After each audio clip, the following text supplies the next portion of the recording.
Good welcome to your morning. That didn't come out right. It did too. That came out exactly how it was supposed to. I just wasn't prepared for it. Welcome to your morning. I like it. I was trying to say welcome to your good morning. I said, I don't know. I don't know that would have been better. Good welcome to your morning it is. That. Yeah, good welcome to your morning. You like a good welcome. I like your morning. I like a great welcome, you know? Well, you did it. Nailed it. Executed. Bing. Bong. Big bong. We're tired today. We are. Delirious, maybe? Is that maybe the right word? Quite possibly. It's been a long week, man. And I feel like Thursday is supposed to be like you're near the end of your week. Yeah. I feel like we're in the middle. We're on the slope. This Thursday feels like a Tuesday. The way this weekend is jam-packed. Yeah, actually, you're not far off here. That's a lot. It's been a very, very long week. But shout out to everybody who helps us with this show. Yes. Because for as much as this has been a rough, long, packed week, this particular morning was made much easier. Give it to me. Well, we picked our news stories on Tuesday. This is true. They were written yesterday. Yeah. Do you know what that means, friends? I had zero stress last night when I was going to bed about was the news ready to go? And when Brian's not around, I'm going to tell you this about that. One or both of us is up at midnight, like, just one last story, almost done. I need a tutorial. Like, my man gets the news done immediately. Quick, and I'm fast. Quick, fast. I'm over here rewriting. Yeah. Anyway, don't need to have a production meeting on the show, but definitely shout out to everybody who helps make this show possible. Yes. And we'll give those named shout outs later, but Yeah. I just wanted to make it clear that we had the opportunity to rest a little bit easier because it was already all the way done. Yeah. But then there was a bunch of news that came out yesterday, and I was like, no, this is the problem. Yeah. And if you guys are really concerned about, our well-being and our ability to rest a little bit easier, there's no better time than now to get involved in the fun drive. Fun drive, fun drive, fun drive. Oh, it's happening. We're driving. Yeah. Thursday driving. What I did forget was the money gun. Yeah. I planned to have money guns. Also, I'm going to tell you, I splurged on the bubble guns. Oh. We got both now. All right, we got to get the bubble. Artillery. We got to get the bubble guns cleared. Is that what that's called? Artillery, yeah. Yeah. Armory, arsenal. All these things. Yeah. We got to get the bubble guns cleared, though. Equipment. Yeah. Yeah. All right, bubble guns outside. Yeah, bubble guns outside. Money guns inside. Yeah. And I'm going to tell you the truth. When you mentioned it on the ride over in the 18 van, because that's what our vehicle is, that you left the money guns, I said, you know what? Hey, it's the first week of the fun drive. It is. In my head. Second week of the fun drive, money guns blazing. That's the ramp up. Money guns blazing. It's going to be bills all through this place. Yeah. Because people are going to get involved. They're getting involved today. I believe it. I see it happening. Well, they should get involved today. Tell them why. Because there's a $2,500 match today. Our goal today is $5,000. And I know what Ambush would normally tell you is that's his goal for this next hour and a half. Jason knows how I roll. It is the day's goal. You can give it all within this hour and a half if you want. I mean, we're not going to be mad at that. Buck up. Let's go. But, excuse me, but a $2,500 match is pretty huge. So thank you. Huge shout out to that donor who wants to make sure that X-Ray is thriving for another 8 years. And this is your moment. Your money gets matched. You throw something down, they throw something down. That's right. And we get to that goal of 5 real quick. Show us you care. Was that too heavy? Yeah, I mean, no. No? Jason said no. All right. So. Show us you care about us. Wow. Okay. I don't know. Nina? I actually don't want to get in trouble with Nina. So maybe we don't go so heavy-handed fine. on that. We'll stick to the script. Yeah, maybe we don't pull on the heartstrings personally until next week when we have the money guns. Okay. All right. It's a reward. Okay. We've pulled on your heartstrings and then we shoot the money gun. Yeah. I mean, here's a good point, though. That's what it sounds like, guys. I'll roll it back. I won't come in that hard. But hey, guys, we are in some tumultuous times. Huh? We have large social media platforms being swept up by billionaires. And not like the cool billionaires like Bruce Wayne and Tony Stark. Oh, my God. And the ones that I'm always defending. Warlords. And we're gonna You do not bring in Tony Stark. Okay, we're going to stop this right here, right now. He's reformed. What? Okay. He tried to put a suit of armor around the world, and look how that turned out. We got bad. No, we got the multiverse of madness is what we're about to have. We got vision out of it.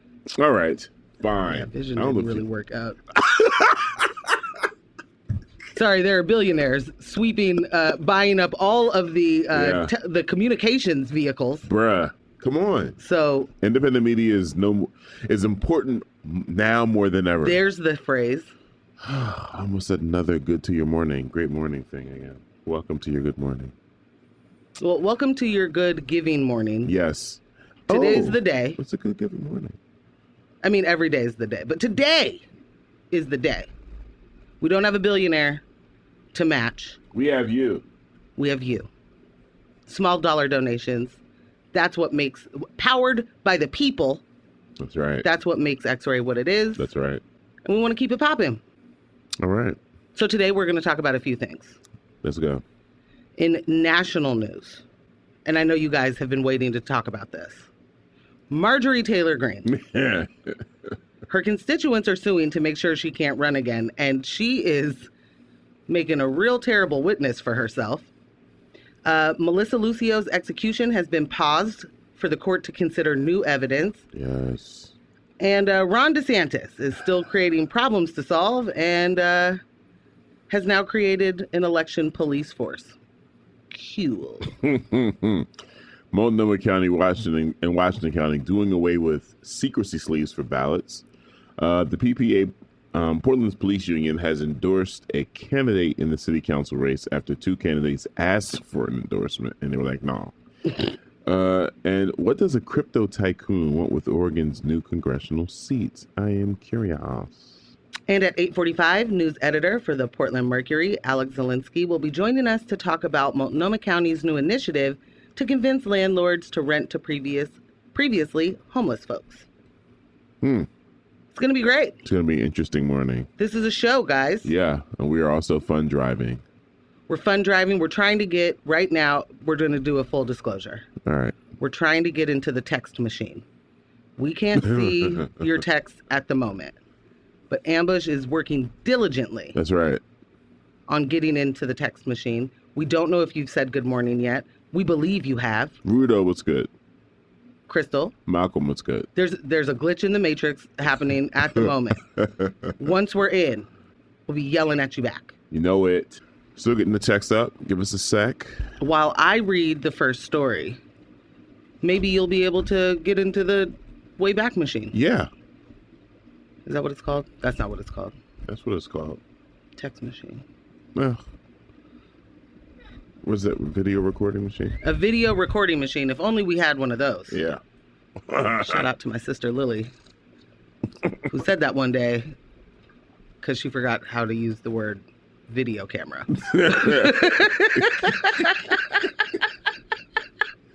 If only one of those video recording machines. If only one of those devices existed.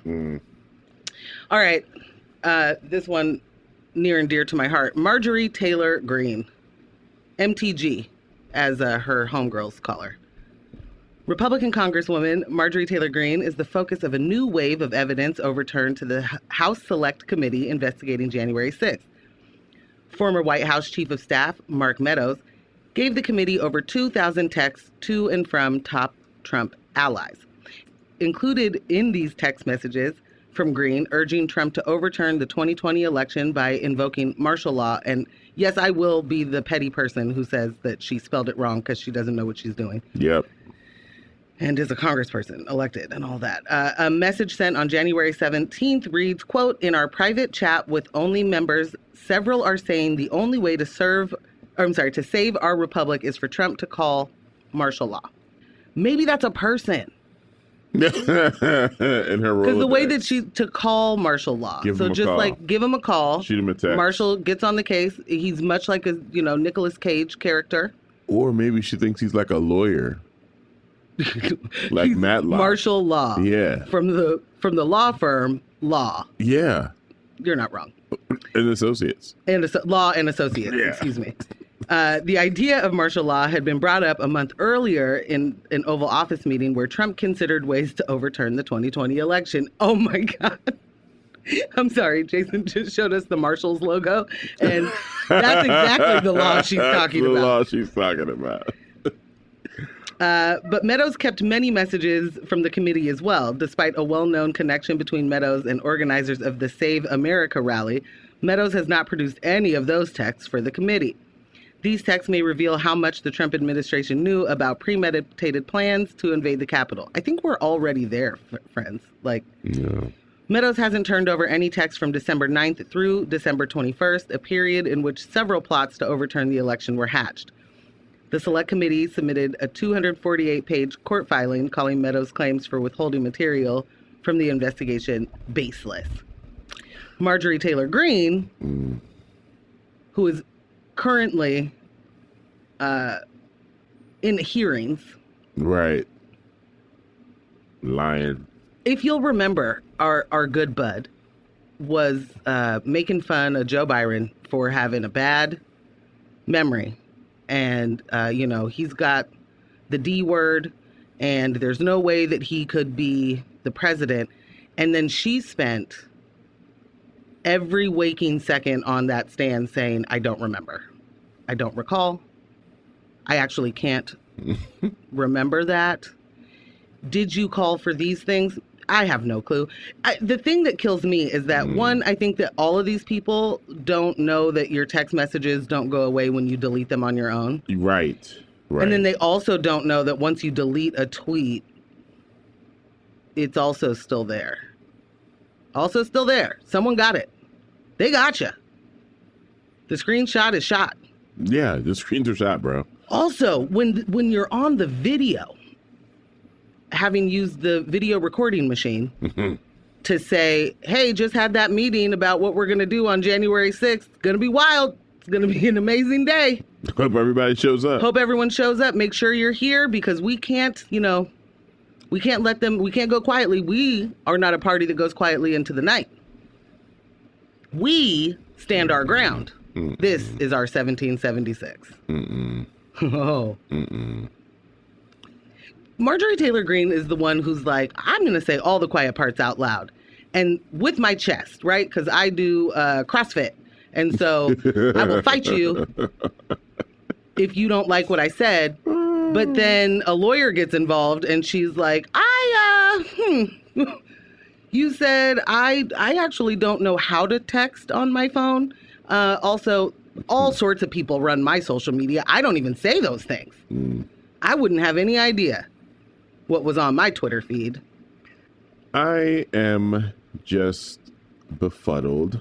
I am often knocked off my feet in these situations, Jason, where I'm like, and now what? They just keep upping the ante.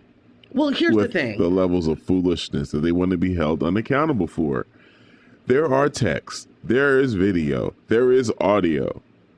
And then what? The thing that I'm with you. Yeah. Because here's where we are now. Just a little over a year from that insurrection, we knew what happened in that day. Yeah. I mean, yeah. On that day, that clan-on-clan violence was insane. And documented. But we saw it. Phones. There was no question. We knew who was involved. Even when, and it was so hilarious, like throughout the day of seeing those conservatives like oh no, these are not, I don't know these people. That must be the Antifas. That's the Antifas out there. And so I'm not going to go out there because that's Antifa. Right. They're dressed as Trump supporters to make us look bad. You know how many people actually were like, yeah, that seems legit? Like the crap they were cooking up, bro.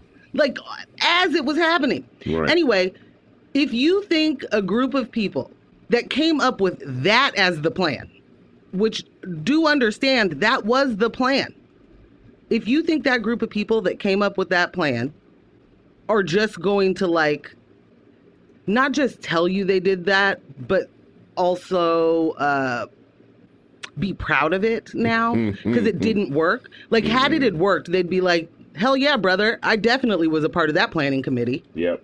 But it didn't work, so they don't know how to respond to it. They don't know what to do. They know, and now this is like the breaking point in the Republican Party. You're either going to be a Trump Republican or you're going to, which is, Marge and Matt and DeSantis and all those buds, or you're going to try to be Mitt Romney, I guess. I don't know. But like, you've got Kevin McCarthy who was like, oh, this is messed up. We can't be doing none of this. That guy's got to resign. This is crazy. And then he's like, hey, friend, you don't have to do anything. And as a matter of fact, I'm actually going to get on board and say none of this was weird because I'm sticking with you.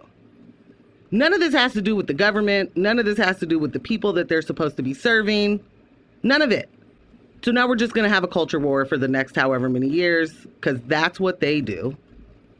And unfortunately, we got the good old Dems who are just ready to fight the culture war and not fix the problems either.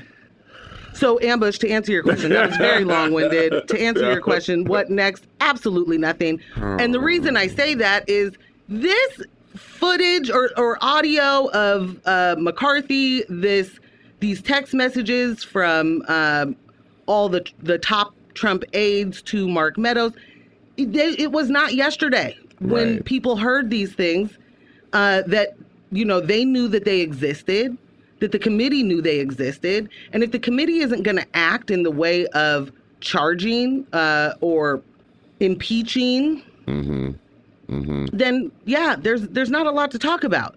There should be no reason that any of the elected officials that had a hand in planning any of this should be able to run again. Period. You shouldn't even want them in your government. Right. Even if and I'm saying that to the people who believe in those same ideals.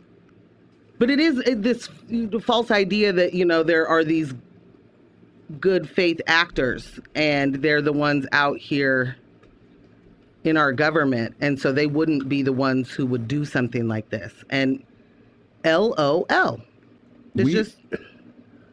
We're being buried in evidence. Yeah. And I mean, in the interest of just wanting to seem like a functional, right? I'm referring to the Dems here.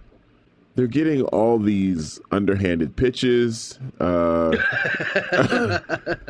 don't even have to you're getting lobs. You don't even have to do the work to catch the Republicans up. The Republicans are so bold that they're doing all this stuff out loud and in public. All you really got to do is just respond and react to what they're doing. You don't have to dig. There's no Watergate tapes. But there are. That's the thing. All the tapes are here. Right. We got the tapes. Their leadership has had the tapes. All the leadership. This is just Veep, friends. Did you ever watch Veep? If you didn't, I know I'm not supposed to tell you what to do, but man, hilarious. This is the kind of thing that on Veep they'd be waiting 3 episodes for this ball to drop. They know it's out there, they know it's coming. There's going to be a reporter that asks them about the thing. Right. That's what this is. They've known. And it scares me that there has not been more action and traction with all of this information. But I also, have been alive for a little bit and seen very much the same thing happen with so many other instances. But like, there should be no way that, a Madison Cawthorn, a Marjorie Taylor Green, a Matt Gaetz, a Donald Trump get to run again. Also, shouldn't someone like Steve Bannon and someone like Roger Stone have to like not get to consult or be a part of the political realm? Like, I don't know how that happens. Court order, a restraining order from our government. That'd be too much. Like, right? It's just like, on Forrest Gump, where Forrest is like in every single part of history. Yeah, yeah. There's Roger Stone in every single part of the last 1,000 years. Goodness. And it's just, him and his Nixon back tat. Changing the shape of the world. Anyway, Marjorie's out here looking like Boo Boo the Fool. I wish she was, though. She is. She absolutely is. To whomst? Everybody with eyeballs. Nope, that's ableist. Because her constituents don't think. They think she's up there. Yeah, look at it. I don't know that anyone is proud of the showing she's giving right now. I mean, she's standing in defiance of the system. She's up there telling them she doesn't remember when we know she does. What it looks like is she's doing her level best to not perjure herself. Yeah. And so she's just like, I don't know, which is, in fact, obstruction of some sort, but is also pretty cowardly for the CrossFit lady. Yeah. Again, say it with your chest. You were out here on this is our 1776, we shall rise, or whatever it is that the Oath Keepers say. Right. Oh, man, it really is bad, though, because she keeps being like, I don't know who these Proud Boys are. I don't know what an Oath Keeper means. And then all these pictures just keep resurfacing of, like, her in the middle. Right. And all those off-duty cops hanging out with her. I mean, I wonder what the conversation around the campfire is. So, when you're in a hearing of some sort, just pretend like, I'm going to pretend like I don't know you guys. You guys pretend like you don't know me. See you at the next campfire. Like, what? Yeah. I think the secret handshake when they leave on that LARP weekend is like, within it, it's like, see you next time. Don't say my name out loud. Oh, my goodness. I don't know. Mess. Ambush still isn't in the text machine, just so you guys know. Yeah. But don't you worry about that. It's been a rough go. Don't you worry about that. Don't you dare worry. Huh? Well, too late. I'm worried. I want to know who's talking to us. All right. Well, you're listening to X-Ray FM at KXRY Portland at 107.1 and 91.1 FM, streaming online everywhere at xray.fm. That was my fun drive. You like that? You put on that radio. I put it on. Yeah. I put it on. Yeah. That deserves some money. Somebody throw him a couple bucks. That was nice. Yeah. It was soothing. Good. One of our friends told us that Ambush and I should read bedtime stories so that, we can put you to bed. And I don't know how great my voice is for that, but I am positive Ambush could make us billionaires. I don't think billionaires should exist. So. See how big my eyes got? Now who's on? Yeah, I gotta get him on board for these things. Billions and billions of dollars will come streaming through. Oh, you'll be like Bad Baby. Oh, jeez. Oh. Okay. Y'all, you know how much money she makes on OnlyFans? That is wild. Yeah. Yeah. It's not billions, but it's millions and millions. We should definitely talk about that next week, though. I'm not saying to shelf it. I'm saying because that's a huge issue. Oh, why she makes them? Yeah, we definitely need to. Okay. All right. Well, this is what they call a teaser. It is. You're going to have to tune in next Thursday to talk about Bad Baby. Yeah. You'll have to cash us outside, if you will. Hey! Fun driving.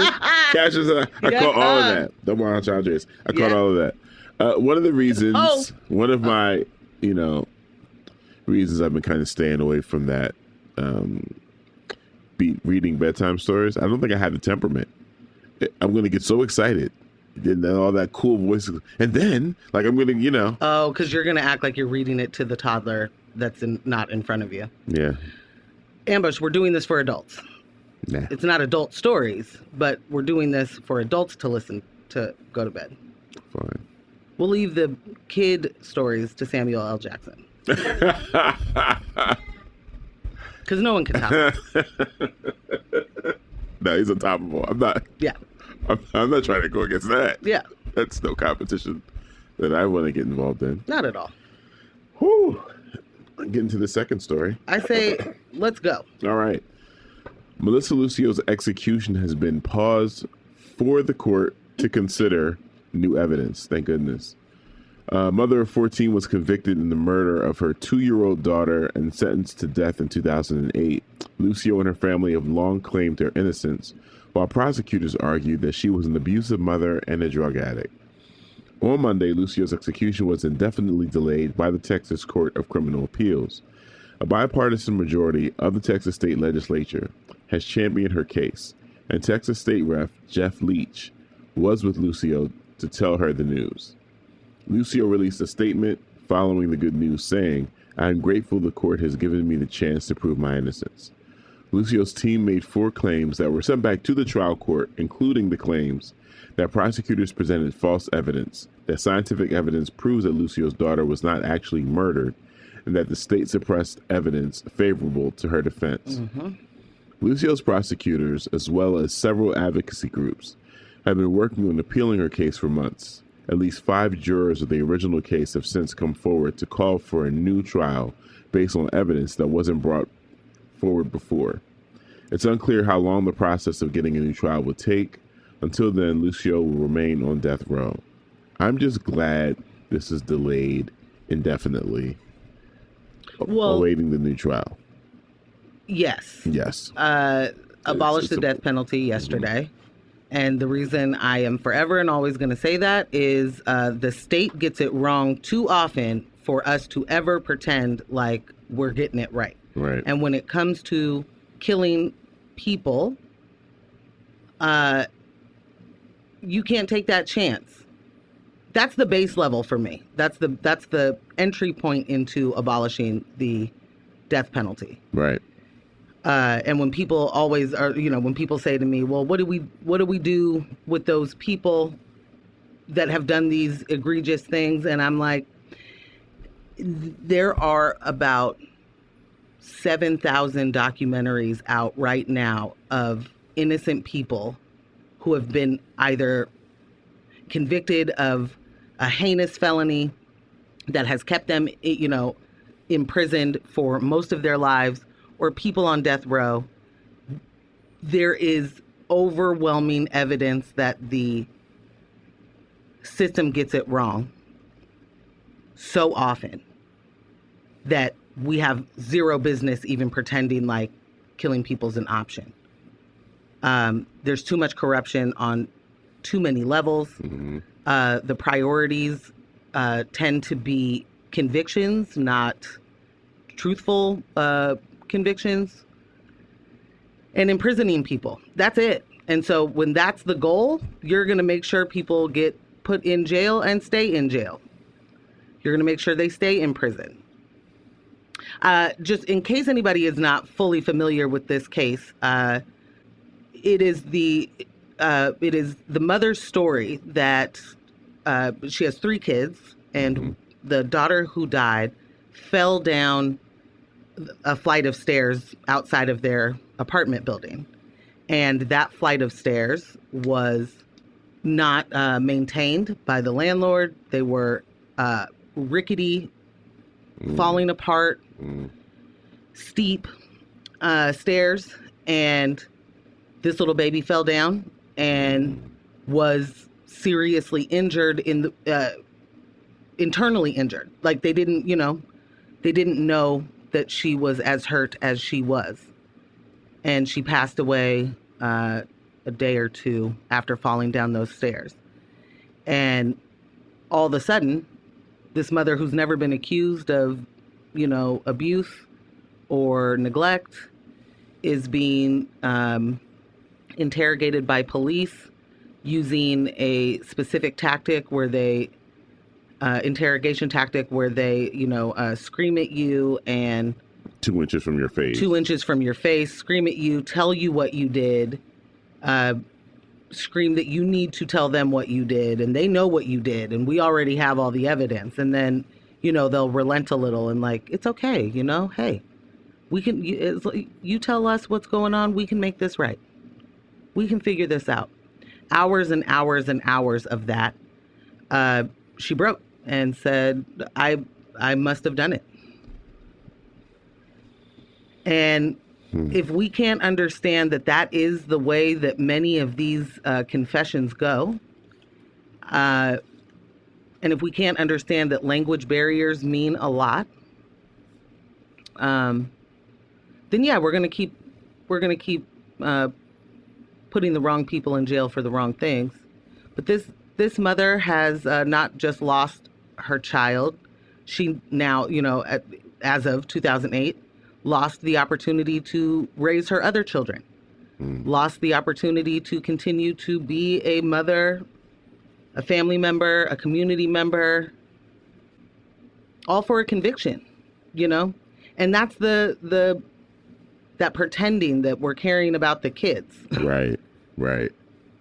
This is for the children. We won't stand for abuse. Well, what do you do? What do you do if there's no abuse in that home and you made it up? You created an issue to solve an issue that wasn't there.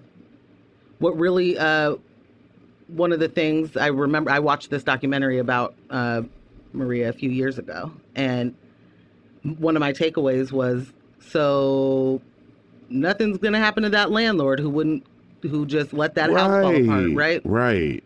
That person doesn't matter. Does it matter that those stairs were incredibly dangerous? That nothing had been done?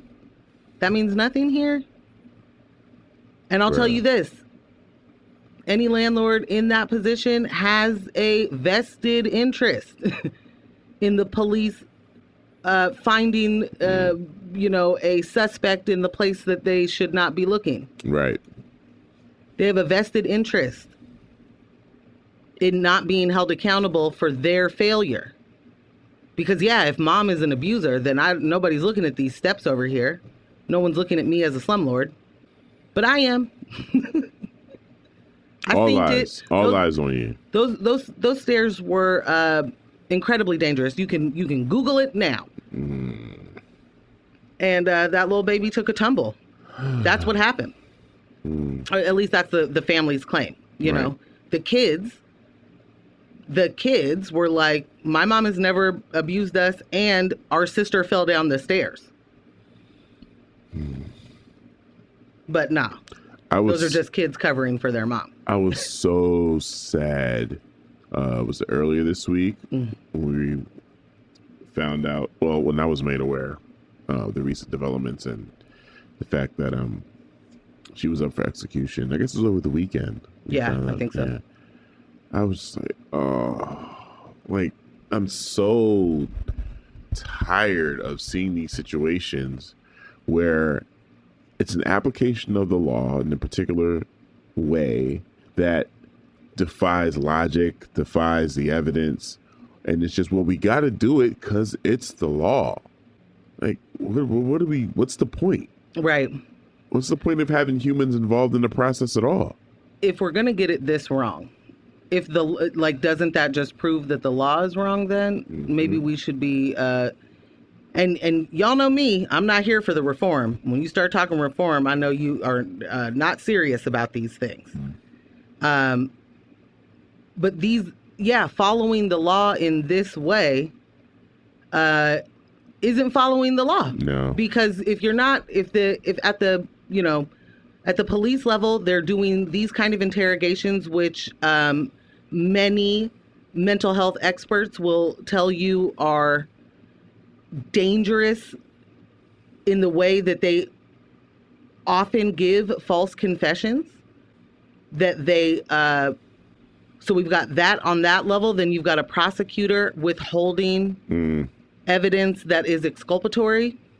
you're not following the law then, right? If those things are involved, the law's not getting followed. Right. And again, there are too many false convictions, too many false confessions for us to believe that the system works or that the actors of law enforcement are following the law. There's just too many. I mean, hey, you want to keep your system, fix it. You want to hold on. You want to hold on to your pretty shiny, nice. Fix it. Fix it. Don't make it so obvious so that it doesn't work. Hide the flaws at least. Jeez. I mean, make I'm with you on this one, but I'm just like I don't want a facade. Clean up your room is what I'm saying, for crying out loud. Yeah, I'm with you. But cleaning up your room looks like Kamala Harris. Like, I don't want sweep everything under the bed. Yeah. Oh. I don't want that. Yeah. No, I feel you. So I found a back door into our text. And RUDO says... He cracked the code, ladies and gents. RUDO says, happy Friday and me. Happy Friday, RUDO. And also, RUDO became a monthly donor on Tuesday. Shout out. Nice. That's Fun Drive 11 right there. And then, Jason, quick shout out to hitting us off with the YACHT ROCK. Yo. Yeah. No, you went in. He set the tone. Yeah, he did. And Jason, this does mean that I do expect another song in the same vein coming right up in our next music break. Thank you. Thank you. Malcolm said, thank you for welcoming me to my good morning. I would absolutely pay money for bedtime stories. See? Billions of dollars. Billions. And we just got one. MTG plays stupid, but I think she is the most calculating of the gang. Her cosplay is with more conviction than any of them. DeSantis looks like an angry, mean guy. No broad appeal. But I bet if she ran, she could be the next Trump. File it and watch. You know, I agree with some of this text, and I don't agree with some of this text, and but the sentiment, the overall, definitely. Yeah. I don't give her the credit of being as calculated as I think this person is. Shout out to this person for the text. Yeah. Because she's winging a lot of this.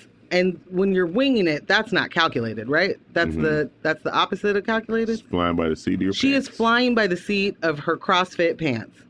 Have you guys seen her do the pull-ups? It's one of the most hilarious I have things. not, and I'm not going to. My gird. No, you know what? I'll be sure to find that video, and I'm going to tag you in it. And I hope this happens to be a lot. I hope that anybody who follows us on Instagram, you will see it later today. I'm at Portland Morgan. I will be tagging Scambeezy in everything Marjorie Taylor Green CrossFit related. Check my stories. Now they're going to start tagging me. I hope they do. Thank you for going. You took my idea to the next step, and that's what this partnership's about. Don't leave me hanging. This is a high five over here. Oh yeah. This is not what I want Fun Drive. This is not what I want for my Thursday. Yeah, everybody else out there. Ambush is at Scambeezy. That's SKAM, B as in boy, EEZ as in zebra, Y. Scambeezy. Tag him in all the Marjorie Taylor Green CrossFit videos. This is terrible. That are out there. They're plentiful. I doth protest. Not too much. Yeah, let's do that. This is going to be great. This is terrible. Yeah. All right. Shout out to RUDO. He said on the Barry Gibb Talk Show. Okay, so here's what you need to understand happened. As that song plays, I'm like, oh my God, the SNL skit, blah, blah, blah. And Ambush is like, ha, ha, ha, ha, don't know what you're talking about. Unfamiliar. And so I lose my mind. He's like, what? Because I'm going to say it again. Justin Timberlake is incredible on SNL. Oh, yeah. Every skit, I don't know about every skit, but every episode he's on is like a top episode. Yeah. Yeah. They really really do it up ramp it up, when yeah. the Timberlake comes to town. And that skit in particular, him and Jimmy Fallon being the Gibb brothers on the Barry Gibb talk show. So now that's new content I'm about to share later. We're going to leave here. I am going to make Ambush watch that, watch one of those skits, and then I'll record it and put it with my video recording machine. All right. And then I will, I believe they put it in a cloud, and then that will go to my Instagram stories.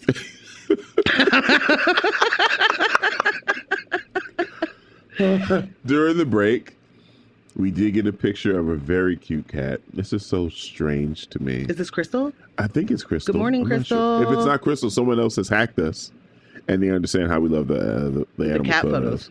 and they're paying attention. But I think it's Crystal. Crystal usually puts Crystal at the end. But then they also came back and said, Marjorie has us fooled. That's what Trump does. Wings it. So here's, as you were saying it earlier. Okay. That's what I was going to say. Not that necessarily they have us fooled, but the strategy of winging it, that being enough is the issue for me. Like, there's such a low bar. Yeah. Such a low bar that all I have to do is wing it. I don't really have to be prepared. I don't really have to have a solid case. I don't really have to have a solid defense. I can just show up like Dr. Oz. Oh my God, Mehmet, what are you doing? Like what? Pennsylvania.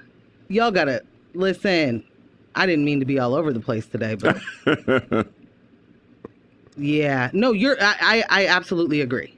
It is infuriating, especially when we live in this humongous fallacy of merit and that we live in a meritocracy, which we absolutely do not. Because Elon Musk is a billionaire, so can't be about merit. Right. But yeah, like just showing up and being like, yeah, I don't like this today. Bruh. And the far left is they're left in too far.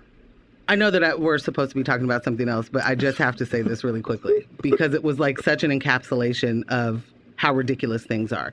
Friends, you know who Charlie Kirk is. If you don't, lucky for you, but also you should know who Charlie Kirk is. Are you going to that? Yeah, I have to. Yeah, no, just real fast. I'm gonna try and summarize it real quick. Charlie Kirk, Turning Points USA, TP USA. Their entire toilet paper. Yeah, entire point is to try and convert or indoctrinate is the word they would use, but get young conservatives. So late high school, early college.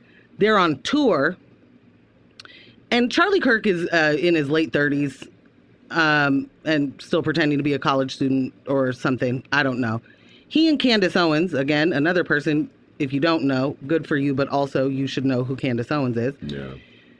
They were on tour. They're in a, banquet hall or wherever they hold these things. And the fire alarm went off as Candace Owens is saying something to the effect that, calling someone a racist doesn't even matter anymore because, the left takes words from the past and uses them so much that then they lose their meaning. So racist and white supremacy don't mean anything anymore because Candace Owens said so, I guess. I don't know. Yeah. As she's saying this, the fire alarm goes off and they're on a stage, right? And it's just the two of them sitting there with a couple of waters between them. And he picks up the mic and says, see, they'll do anything to stop us. Wild. The far left is out here pulling fire alarms to stop our narrative. And I watched this clip multiple times because I am a masochist. There is no, earpiece where a producer is telling him, we just saw the Antifas. It's okay. There's no fire. Just keep going. Absolutely, completely oblivious to that could actually be a fire. You're in a building with a lot of people. You are currently in charge because you are. It's your event. It's your event. You're keeping a audience, And was legit like, yeah, everybody sit down. Ain't no way there's a fire. So let me be clear. And then even said, No, go ahead. Even said, prove there's a fire, and then we'll leave. Okay, so there's a clear difference between that and the Travis Scott situation. Because I did say it's your event. There's a big difference. It's a big difference, right? Whole production team, venues, and all of that. Now, when we watch that video, first the alarm goes off, and he addresses the crowd directly in response to this and says, and basically debunks it, shoots it down. This is an emergency notification. Then we have an automated voice that comes over and tells everyone to evacuate. In response to that, he says, what you already said, prove to us it's a fire and then we'll leave. No, you are totally responsible for whatever happens. Yeah. You are personally responsible for whatever happens at that point. Well, do understand that after he said, prove it's a fire and then we'll leave, he got a standing ovation from the crowd. That did happen. That did happen. And so I am maybe a little bit too much information here. Don't do it. I stood up and I clapped as well. Ambush, you're lying. I was like, oh, all right. You guys want to hang out and put yourself in danger? Smoke inhalation is super fun. Hey, all right. Is that the new conservative way to get high, huh? Jeez. Super cool. That's not how vaping works, guys. You're doing it all bad. Yeah, just utter nonsense, bro. My point of bringing any of that up was they just say stuff. Yeah. It is literally just throwing stuff out there. I'm just asking questions. Just throwing it out there. Speaking of questions, RUDO said, do you know who I am? I'm Barry F. Gibb. Listen. I can't wait to watch this. This is going to be so good. Okay. All right. I'm definitely recording your reaction to this. Get into some local news. So I'll give this... Wait. I'm sorry. I didn't mean to cut you off again. But wow. You know what? Silencing black women. Jason, that was a low ball. Okay. But we did get some people. We got some money? We got some monies came through. All right. Let me get my air horn together. Shout out. Be quiet shout about out. Julie L. for becoming a member. That was last night, overnight. We're getting some t-shirts. Thank you to Chris L. Malcolm M, I believe is our Malcolm. And GTW for giving. Thank you all. Thank you all for getting involved. I was really hoping you were going to say CRT. But. CTR? Yeah, you'd started with a CT. So I was like. I did. CRT gave money to us? What's that? Wow. Thanks again, Critical Race Theory. Herschel Walker. It was CTR. Is that what he said? He did Who a flip. cares? He did a flip. Y'all, listen. Herschel Walker out here, Walker in. And he needs to be quiet. Tag me in those clips. Oh, yeah, that is a solid laugh. I will give this ballot information really quickly because it's a real quick one. Nothing to chat about, but we want to make sure that everyone's paying attention. Yes. We got our ballots yesterday in the mail. I'm very excited. Your ballot package may look a little bit different, and here's why. Nearly half the counties in Oregon, including Multnomah and Washington, will not include a secrecy sleeve in the May 17th primary ballots. Now that the ballot return envelopes are opened by machines and not by humans, ballots don't need a privacy sleeve. Clackamas County didn't request permission to omit the sleeves, but they said they would seek approval from the state for future elections. Multnomah County's ballots will include a privacy weave in order to prevent anyone from seeing the ballot through the envelope. And in Multnomah County, removing the privacy sleeves saves about $15,000 in printing costs, in addition to cutting down staffing costs. Look at that. As long as ballots are postmarked by May 17th or dropped off at an official ballot site, they will be counted. For a state that, I have said this before, I have only ever voted this way, by mail, in this state. When I was a younger person, I would go with my parents to the, place down the street that they could vote at in person. The library or something. But by the time I was 18, it was all mail, and it's always looked the same. So if I got a new ballot, I would be like, What is this mail fraud? What is this mail. voter fraud that Trump told me about? So they're different. Yeah. It's a purple ballot. I mean, envelope, for one, which it's usually white and red. And it's purple this year. And that calls for alarm for me, you know? You were caught off guard. I was caught off guard. You almost threw it out. It's like, I don't know what this is. I paid that arts tax. What are you asking me for now? Ooh, did I pay my arts? Yes, you did. Oh, okay. Nice.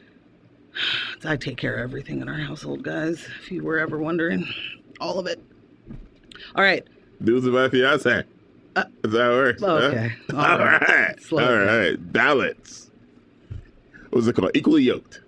Okay. I'm going to go take a break. The Portland Police Association endorses Renee Gonzalez.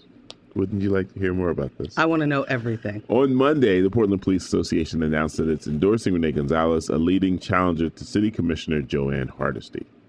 PPA President Sergeant Aaron Schmaltz said in a statement, quote, Gonzalez demonstrated a willingness to not only recognize the problems in our community, but to lead in bringing together those impacted and organizing around commonalities, not differences. Gonzalez was one of two candidates who met with the union seeking an endorsement, the other being Vadim Mazeroski. I think you nailed it. Okay. Schmaltz noted that Mazeroski, quote, demonstrated a willingness to speak openly and directly about key issues, despite having different solutions to the PPA's chief issues. Gonzalez was also endorsed by the Oregonian, while Mazeroski has been endorsed by groups like County and Municipal Employees, Local 189, and the Portland Business Alliance. Hardesty has been a well-known critic of the police and is currently the plaintiff in a $5 million civil lawsuit against PPA and its former president, Brian Hunzinger, for leaking information that falsely implicated Hardesty in a hit-and-run crash. I think it's important to always put that information together. Yes, there is a civil suit, but because you guys tried to frame her. Legitimately tried to frame this woman for a felony, for multiple felonies, because that's the way to get rid of a political opponent on House of Cards and apparently also in Multnomah County. Yeah. We'll just set you up. And then we won't talk about it in that regard. And the media won't talk about it in that regard. And we'll say things like leaking information. Right. Is it leaked information if it's purposely fed and it's false information? Like, is that what it is? Implicating somebody in a hit and run is wild for the night. Yeah. That is wild. And so those people who have tried to frame a sitting city council member have endorsed that person's opponent. That's a lot, right? There's a lot there. A whole lot. Also, y'all know how I feel, and I'm not telling you how to vote in any way, but I do find it interesting that anyone in this climate would ask for a police endorsement. Ask. They went and met and was like, please?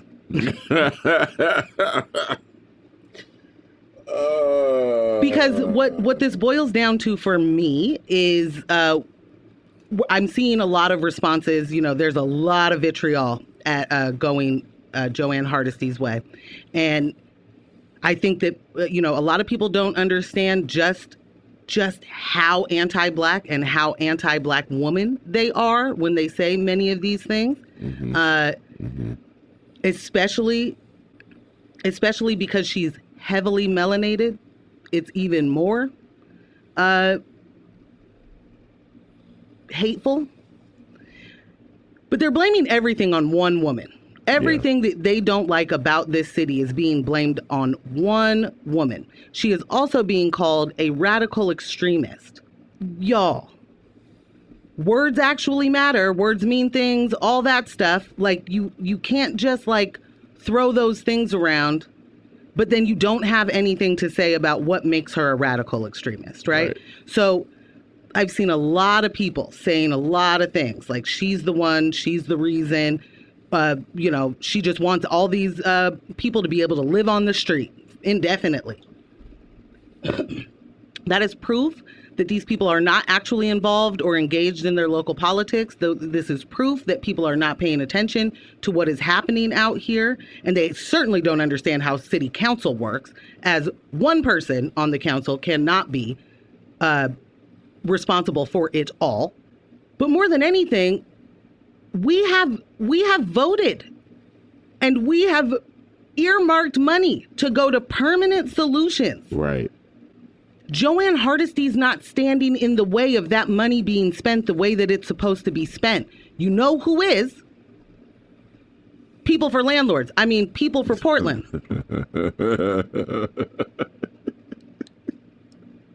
And who did People for Portland endorse? Renee. I was going to lean in. I think I know the answer to this one. Just got a text. Tell it like it is, girl. Call it like it is. Thank you. Yeah. I just can't, wait, did I get that wrong? I want to make sure that I'm not spreading misinformation. I got to find out if they endorsed Renee or not. I thought I saw that. Sounds about right. Yes, it is important to get to that. But no, you bring up an excellent point with regards to the type of vitriol she's been facing, Joanne's been facing. It's been wild, absolutely wild, unimaginable for people outside of the community that don't understand how hard that job is.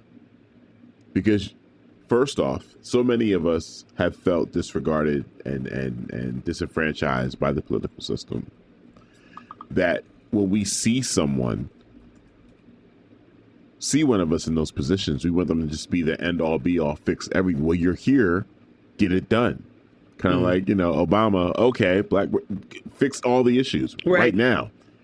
You should know the issues. And not understanding the complexities that people in these positions face. To be able to get that money earmarked, and now she's in jeopardy of losing her seat. Because other people are playing in our face. I'm sorry, Amber. No. You got to the point a lot quicker than I did. They're playing in our face. Yeah. They're spending so much time, energy, and money to defeat something that the people already asked for. Right. And telling you that the city officials aren't doing their job. Right. There's plenty that we can talk about in the way of bureaucracy and things not getting done as fast as we think it's going to, and all of that. We can talk about all of that. But actively fighting against permanent solutions and then saying all of this happened, all of this, explosion of houseless people and explosion of crime is Joanne Hardesty's fault. Right. As if we haven't been living in a pandemic, as if we didn't stop giving resources to the people that need them the most, as if we didn't see people lose their housing, as if we didn't already know that most of the people in this city working are a paycheck away from being outside. Yep. Because we would rather spend those resources doing whatever else. But right now, we have the ability to look at permanent solutions with lots of money. And instead of actually getting to do that, outside forces are like, they're not doing enough, y'all. They're taking too long, y'all. It's all this person's fault, y'all. And you know what? We shouldn't even do those permanent solutions. Just get a warehouse. Get these people out my face. Right. Right. Let me means test all of the things. Let me make housing something that you have to earn. Like, it's absolutely ridiculous. Right. We just got a text, almost 1 million in a city council race. Absolutely insane. Thank you. Thank you, because Yo! Yeah. What does that tell you? Everything. I got all worked up. I hope Alex can calm me down. No, Alex is going to bring us calming news. I mean, it's a pretty good story. Yeah. Oh, yeah. I forgot. Yeah. Okay. Well, Alex is here. This is a great way to roll right into it. Yeah. Since lack of housing is the biggest slowdown in the homeless recovery system, here to talk about Multnomah County's initiative to rent to previously homeless folks is news editor for the Portland Mercury, Alex Zielinski. Good morning, Alex. Good morning. Morning. How are you today? I'm doing well. Yeah. And so like you mentioned, this program would offer previously unhoused people spaces in normal kind of market rent apartments. So any apartment that you'd find on Craigslist or wherever. But instead of having the tenant pay for rent and pay for utilities, the county would kind of work as a in-between to make sure rent's paid, whether that's through a housing voucher or through a system called master leasing, which basically makes Multnomah County kind of the lease, the person who signs the lease in a rental agreement, and then but they in some ways sublet the house, I guess, to a tenant, and just make sure that the rent's paid on time every month, and that all of the issues, any like issues with plumbing or whatever, kind of are figured out. And the whole idea is, like you said earlier, there just really isn't enough public housing and spaces for people who are unhoused, who are looking for housing to get into affordably. There has been a good number of kind of affordable housing and rent-paid housing for folks created by the city, like built and constructed by the city and the county. But it's still not enough. People who do outreach with folks on the street, the number one thing they hear is we just need a place to live, and there just isn't that space. That just doesn't exist. And this model it's part of the idea of housing first response to homelessness, which is, before anything else, you get someone in housing, and that will make sure that they're stable going forward to deal with whatever other issues may be going on. Maybe, they have a substance abuse disorder, maybe they're looking for work, or, any of these things that really keep you from getting into housing. Once you get someone into housing and are stabilized in that way,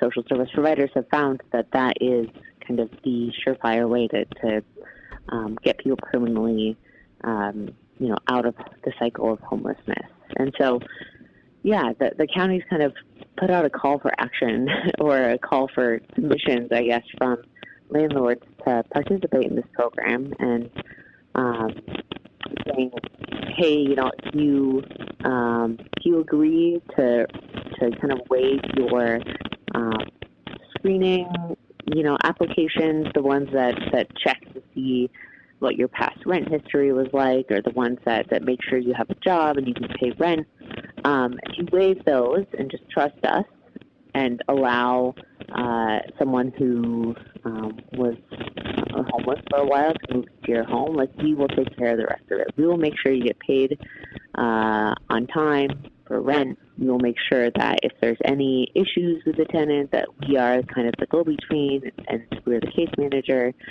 So it in many ways, there was a press conference yesterday, and one of the landlords who already kind of was part of one of these programs was saying just how much more reliable and stable it is than maybe a just standard tenant-landlord relationship, because, if a landlord has an issue with a tenant, traditionally they just have to kind of deal with that tenant. And in this case, if there's any problems, if a tenant has a problem with the landlord or vice versa, they can go through this case manager who's trained at, kind of solving problems and making sure that things are resolved, and also having the funds to keep paying rent while there seems to be a problem that needs to be sorted out. And for the organizations that already have kind of experimented with these programs, found that folks who've been homeless for a long time, their housing retention rates are much higher than just your average person on, average renter. Like, people stay in housing a lot longer. They don't, bulk on and like skip out on rent. There's just a lot more security in this process. And the whole idea is, it's not just kind of this, hey, the man's going to come in and pay rent for a year and isn't this great kind of idea. It's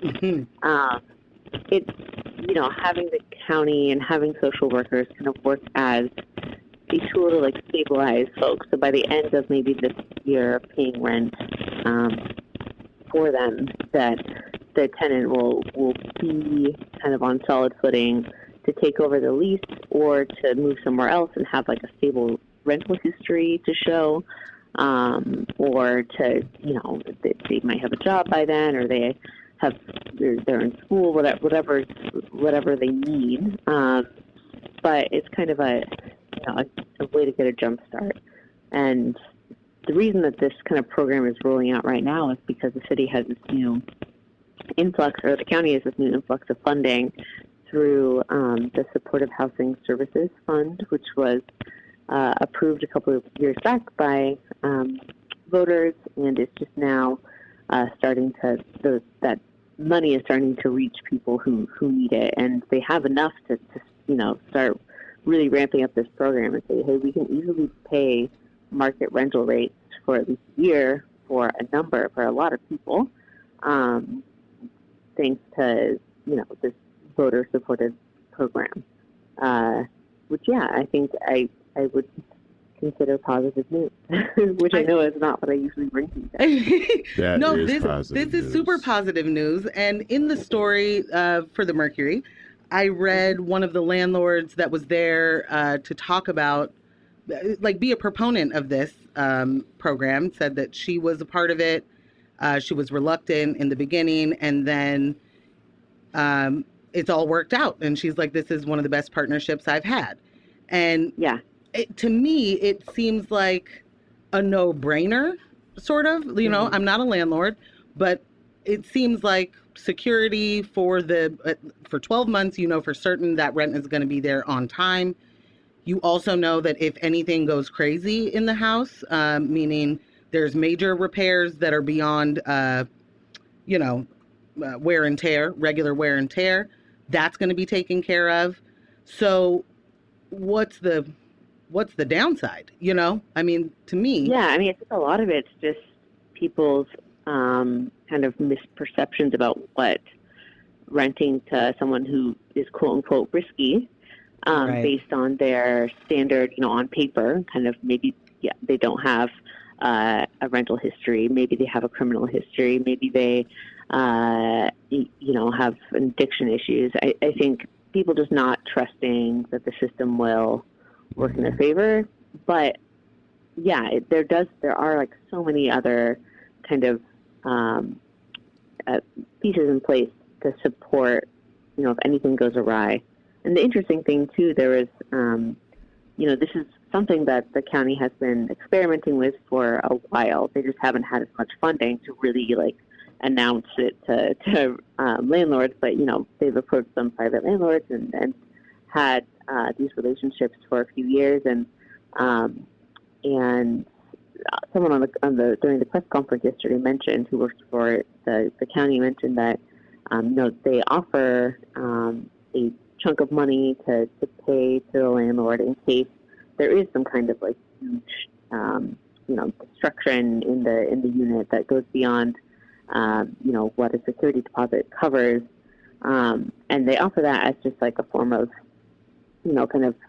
insurance. But she said they've never had to use it, because this idea of someone being homeless going into a house and just apparently tearing it apart, or not knowing how to take care of a home and doing something destructive in it, that isn't really the case. These right. They're humans, not wild animals, and And so, there's these like measures of security that are there and insurance to make people feel more comfortable doing it. But it does seem like there's so many more players involved than the usual renter landlord agreement for like security measures that it seems pretty appealing, and especially for a lot of the big kind of property management companies and landlords in the city who are some of the the largest folks complaining about the homeless issue in Portland. This would be a great way for those organizations to start and those companies to contribute to solving the problem. I'm all for it. Again, not a landlord, but Exactly, I am a big fan of the idea of housing first because I can't see it working any other way. I think we have spent a lot of time and energy and effort and money doing it the opposite way. And I think, know that doesn't work permanently. So this is truly, for me, this is good news. Yeah. I want to see this. I want to see this work.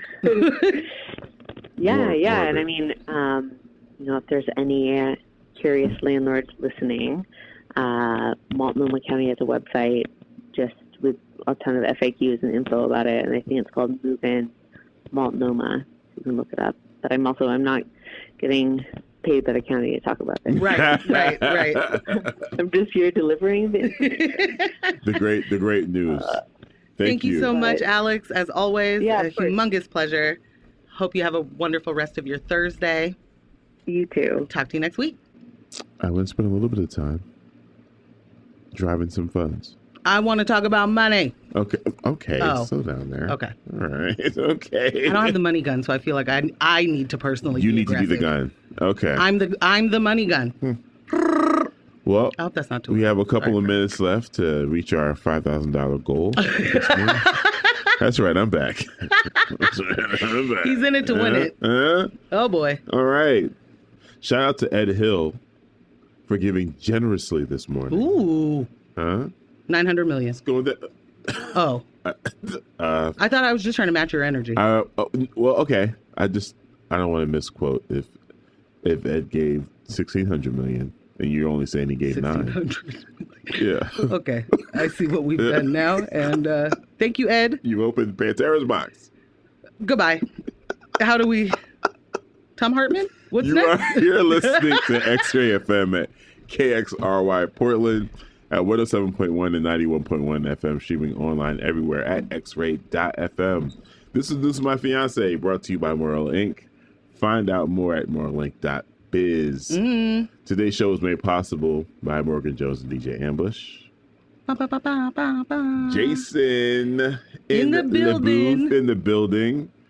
Bryan Miller writing news. And Kyle, thank you so much. Shout out to the new homie Kyle. For editing for podcasts. Speaking of which, you can also check out the episodes on the archives and news of My Fiance and views of My Fiance anywhere you listen to podcasts, except Spotify. We don't play with them Spotify folk. And thank you, Alex, for joining us every single Thursday. Thank you all for jumping in the text with us. We appreciate it so much. Team heavy over here. Yes. Squad heavy. Y'all came through. Throw that money at us. Nina, I hope we did okay today. The money guns will be in full effect definitely. next week. Definitely. We're going to do some promo. We're going to shop for a money bazooka. You all types of things. T-shirt gun. It's going to be wild in here. Yeah. It's going to be wild. Jason, you're going to want to be back. I don't know. Nebraska might be here. So, unsure, but it's going to be a sight. Yeah. There's going to be like fruit bouquets and everything. Okay. I don't know about what. That's the best way to start your morning is a fruit bouquet. Is it? Yeah. Okay. All right. Now that's been handled, try to remember, poverty is a policy choice. And it's whack. And it's whack, son. All right, that's the line. Poverty is a policy choice, and it's whack, son. Yes. All right, I gotta. We gotta be aggressive with it. Okay. All right, we'll catch you guys next week, and thanks for listening. Bye.